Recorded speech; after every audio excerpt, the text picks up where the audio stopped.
Mon nouveau coup de cœur, le voici. Les cosmonautes ne font que passer de Eliza Georgieva. C'est un livre qui est paru 2016. Ça se passe en Bulgarie en 1988. Une fillette de 7 ans, on ne sait pas son nom, entre à l'école primaire qui porte le nom de Yuri Gagarin.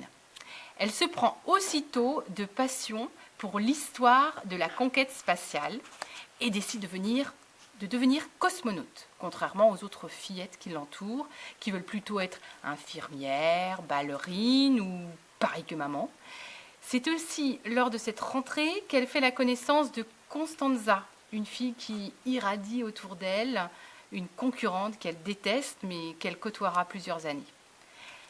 Pas facile de mener à bien ce projet de devenir cosmonaute quand seul son grand-père la soutient, d'autant que le mur de Berlin tombe et avec lui tout le communisme. Le camarade président voit son mandat de 35 ans se terminer brutalement. L'école change de nom. On n'appelle plus la directrice camarade, mais madame. Ensuite vient l'ère de la transition démocratique, les pénuries dans les magasins, l'arrivée de la mafia et de MTV.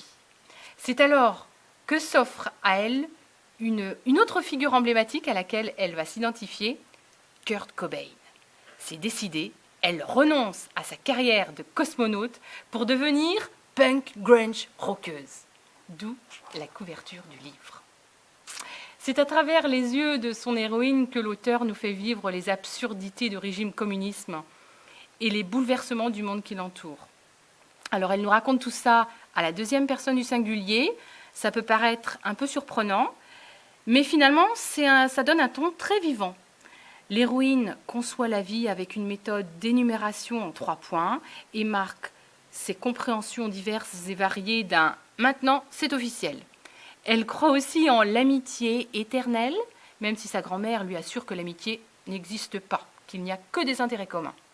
En fait, on n'a pas vraiment l'impression d'un langage enfantin artificiel. C'est un langage très vivant et touchant.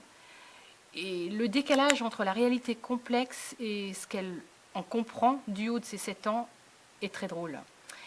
C'est un premier roman court, mais très original, où les images défilent comme dans un film.